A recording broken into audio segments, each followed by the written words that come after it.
Hey everyone, welcome back to another Steam Universe Secrets and Analysis video. This time we have Three Gems and a Baby, which is the last episode of the year, but it did give us a little couple things to talk about, and of course, as always, I'm here with Michael. Hello, hello.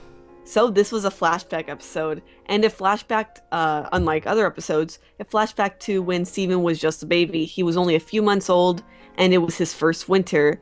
And of course, we see the Gems dealing with, the aftermath of Rose being gone, as well as we get to see Greg being a new father. Yeah, it was really interesting seeing that dynamic like so close to after it happened and how like much it affected them. We can kind of get back to that later because I found some of their actions very interesting. But the first big thing I noticed was the shape of Steven's pajamas. So we learned that the gems actually need to breathe, which is new. I don't think we ever really Or knew for that. him, I guess Yeah, maybe just him. yeah, I don't think that was established. I don't know if that's the case for all gems or not, which would make it confusing for how bubbling gems works. If that's the case, maybe there's just enough because they shouldn't have to breathe in general because they don't need oxygen. Yeah. So I don't know, but that might be just a Steven thing. But what's interesting is we found out that the gems needed to breathe, and Greg basically ripped the pajamas where the gem was, and there was a pink diamond or a diamond shaped in pink pajamas over his gem. So I found that really interesting. hmm I don't know if that's gonna be anything, but I don't know. That's just funny that it had to happen to make that shape, I guess. But another thing, actually, like a little bit before that, was that we get just a little tidbit, but we got to see Sour Cream as a kid, which, Yeah. I love seeing like the teenagers, or I don't know how, honestly, how the age difference, because if Steven's 14, he might be older than a teenager at that point, because he looks somewhat old. No, he should be younger than a teenager because if Steven's 14 now and they're still like Sour Cream's still like a teenager, like a late teenager. And also in the picture there's a tooth missing, so I'm assuming he's like 7-ish, something Well, like yeah, that. if Steven's 14 Yeah. and they're 7 years older, that would make him Like, pretty old. yeah, I guess. I don't know, it could be So, 5. yeah, it could be 6, 5 years and 4, 19. something like that. Yeah, but as always, I like seeing the cool kids as kids, I guess, Yeah. younger kids. So I guess we just kind of see a montage of Greg being a dad, for his, obviously his first time, and he's doing a pretty good job, I'd say, in Yeah. his first winter, so obviously it's cold.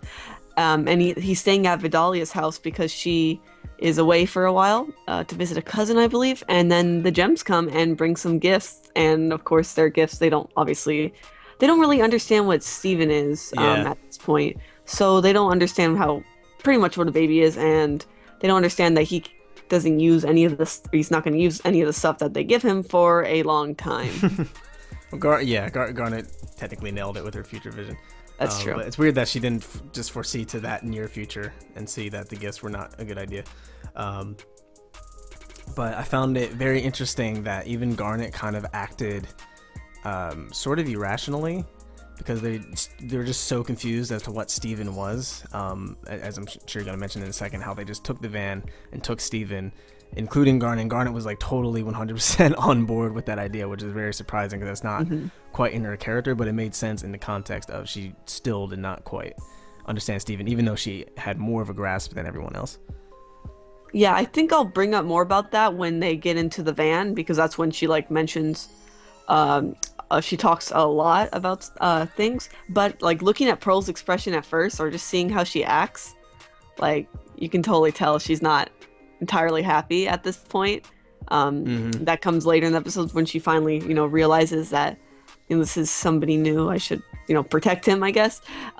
Because, when they in the beginning of the episode, she is not happy with the current Of situation. course. Yeah, it's only been a few months since the love of her life died, I and know. love was unrequited.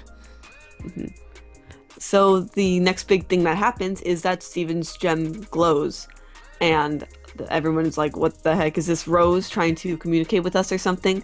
But in fact, it was probably just Steven being happy, like in Gem Glow, where his gem lit up when he ate a cookie cat. Yep. I wonder if they've seen that since, because Guess not. they seem pretty surprised in Gem Glow when it happened. Yeah. It's like, oh wow, like feel like that stopped happening for a while at some point. Yeah. And so because they mistake him as Rose, they kind of kidnap him, or they definitely kidnap him. And so they can see if they can maybe communicate with Rose or possibly get her back, which, is not the best idea. Yeah, and even Garnet's trying to, because she thinks Steven's like a literal fusion, where like a part of Greg went into Steven, like he was a Horcrux or something, and all of Rose is just there, and so he thinks he can just split at any time, but clearly that's not the case. Mm-hmm. Yeah, and she's like, oh, to show you, or like, she's like, oh yeah, I'm a fusion too, or something along those lines. And so we see that Garnet unfuses, and we get to see Ruby and Sapphire, which means that Steven did in fact see both of them before, the events of, Jailbreak. That's trippy. Mm-hmm. Yeah, and what's interesting about that is that they're both wearing different outfits than what we see now. So we don't know if that means that they got poofed by the time we saw them, or if Garnet just happened to get poofed. Like they had that outfit the whole time, because we never actually saw Ruby and Sapphire before the return. So it's possible that's the canonical outfits they had inside of Garnet all throughout season 1 until they got poofed in return, and then they changed. Mm-hmm. Yeah. That's what I was thinking. Yeah. So then we see that Greg makes a dog sled in an attempt to catch up with them, which is pretty hilarious. I don't know. It obviously didn't work. And then things kind of get like pretty serious when Pearl is about to pull Steven's gem out or something like that. And then she kind of stops because she remembers just how much Rose wanted this, or she doesn't really understand, but she stops because Steven laughs, and I guess that kind of like just makes her realize some things. This episode, man. Like every gem had like a moment. Like obviously Pearl had the most heavy moment, because she just kind of broke down and started crying. But like the moment like in the beginning where Amethyst was like, it's not Rose, I get it, like she was just very sad. And then even Garnet, after she split, and then Steven started crying because they split, and she was like, he was like, where's Garnet? Even Garnet had a moment of frustration, like I just don't understand, she knows us, like it was just very, very emotional. So in the end, Pearl has to kind of learn to accept that Steven is here now and Rose isn't, and that Steven is going to grow and change just like Rose wanted.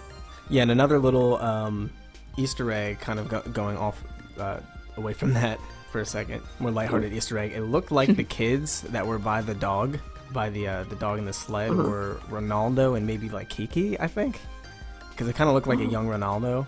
I couldn't tell who the girl was. Be it. I was thinking either that or Buck does wear red, so I don't... Yeah, I thought Buck too, but his face looks more reminiscent of Ronaldo. What about Buck's glasses? Like he was wearing some glasses. Yeah. That's why I thought it was Buck at first, but then I looked closer, it looked kind of like Ronaldo, so I'm not even sure.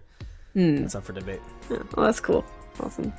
So that pretty much covers it for what we saw in this episode. One little thing that I wanted to kind of give a theory out for, possibility in the future that we might see if we ever do, is that so we see in this episode that Greg has the sunburn that he's had, ever since the show started.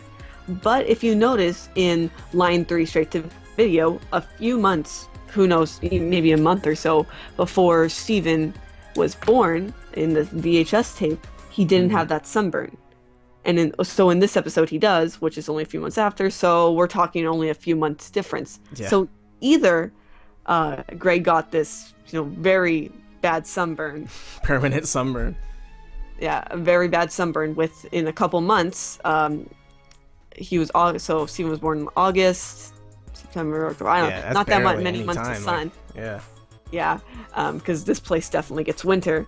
Or that the flash from, say there was a flash from Rose becoming Steven, turning into Steven, made him get sunburnt, like a huge flash, and that's what caused this, which is a really interesting theory because it's something that you probably would never think about, like, he just had a sunburn. But what if it actually was from Rose? This is like, I don't know what to like compare it to, but it's really interesting. Yeah, like it seems to be a pretty common theory, but I don't know how much it holds up, only because I don't think we're gonna see that moment ever. No. And I feel like it's not even gonna get really mentioned because so far all the flashback episodes have been going chronologically. So I feel like to go back to that would be kind of weird unless there's a huge like plot point that happens in that moment or that around that time. Unless we see the entire like arc of Rose planning for Steven or something like that, and we kind of learn all the secrets, maybe even with Lion and all that stuff, in like one episode or a couple episodes or something like that. That's the only way I see that actually coming into play, but other than that, I feel like we're not going to actually see that moment. Very good point. So I think that pretty much covers it. This was a very good episode. I enjoyed it a lot, and I'm sure you did as well, Michael. Yeah, and I'm going to disagree with your saying that the pink diamond doesn't mean anything. I think that means something. Okay. I don't know what, but I just feel like yeah, I noticed that too, but I was like, I don't know. But my thing is, I don't think that's there for no reason, because it's knowing the writers on this show, I don't think they would just do that just because. Like, I feel like that there's some type of connection between Steven and Pink Diamond that we don't actually know, other than Rose being Pink Diamond's gem. I feel like there's some type of connection. Well, that theory was that would have added a while back. That would have added some more evidence. Oh yeah. Oh my god. I have a feeling that theory is gonna come back anyway. People are gonna be like, "See, I told you." But no, I think that means something. I just don't know what it means. Yeah, thinking about it more, I do see where like that might have a possibility to be something. Yeah, that'd be really interesting if that was in fact the case. Yeah, but other than that, really good episode. We got more out of it than I was expecting, and it was really, really feely. It was a good time. Definitely. So we'll obviously do more Secrets and Analysis videos when new episodes come out next year. So not a while from now, obviously. But until next time, we'll talk to you then. Peace.